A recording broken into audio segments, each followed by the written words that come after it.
بسم اللہ الرحمن الرحیم۔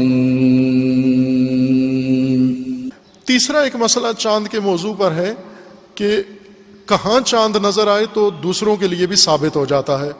آپ کے شہر میں، آپ کے محلے میں، آپ کے ملک میں کہاں چاند نظر آئے تو آپ کے لیے بھی چاند ہے۔ ایک تو یہ سرحدیں جو جغرافیائی بنا دی گئی ہیں، آیا ان سرحدوں کے اندر نظر آنا شرعی ملاک ہے، معیار یہ ہے۔ مثلا ہندوستان میں نظر آئے تو پاکستان میں ثابت نہیں ہوتا، پاکستان میں نظر آئے تو ہندوستان میں ثابت نہیں ہوتا، چونکہ باؤنڈری الگ الگ ہے نہ۔ یہ سرحدیں جغرافیائی چاند دیکھنے کا معیار نہیں ہے کہ افغانستان میں نظر آئے تو پاکستان کے لیے معتبر نہیں ہے، پاکستان میں نظر آئے تو ہندوستان کے لیے معتبر نہیں ہے، ہندوستان میں نظر آئے تو بنگلہ دیش کے لیے معتبر نہیں ہے۔ چاند دیکھنے میں یہ سرحدیں نہیں ہیں۔ اب اگر ہندوستان مزید کئی ملک بن جاتا ہے تو آج کے ہندوستان میں جہاں نظر آئے چاند ہندوستان کا چاند ہو گیا ہے۔ اگر تقسیم ہو کے کئی ملک بن جائے تو پھر کسی ملک میں نظر آئے تو دوسرے میں ثابت نہیں ہوتا، کیونکہ آپ کا الگ ملک، ہمارا الگ ملک ہے۔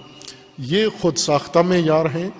چاند کے لیے جو زیادہ علماء کرام جس شہرت ہے، بعض علماء کرام ہیں جن کا یہ فتویٰ ہے، جیسے مرحوم آغا خوئی رحمۃ اللہ علیہ، ان کا فتویٰ سب سے آسان فتویٰ تھا، اور وہ یہ تھا کہ دنیا میں جہاں بھی چاند نظر آ جائے چاند سب کے لیے ثابت ہو جاتا ہے۔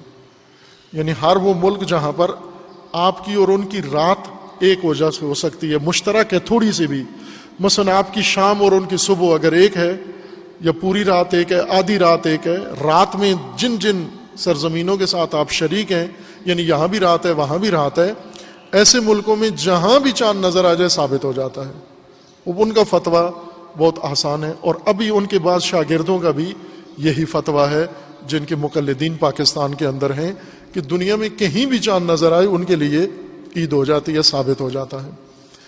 مشہور یہ فتویٰ ہے علماء کا کہ افق اگر ایک ہو، اگر ایک افق پر جو ممالک ہیں ان کا اگر چاند نظر آ جائے تو ہو جاتا ہے۔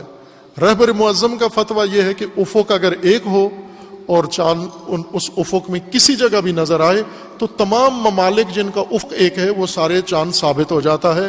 باقاعدہ دفتر رہبر معظم سے ہر سال نشر ہوتا ہے۔ اس سال باقاعدہ طور پر ان کے شعبہ بین الملل بین الاقوامی امور کے جو شعبہ ہے انہوں نے یہ تحریراً بھیجا ہے، ہمیں بھی موصول ہوا ہے، اور بھی ظاہر ہے مختلف جگہوں پر یہ حکم ان کا جاری ہوا ہے کہ افق جن ممالک کا ایک ہے ان میں چاند ثابت ہو جاتا ہے۔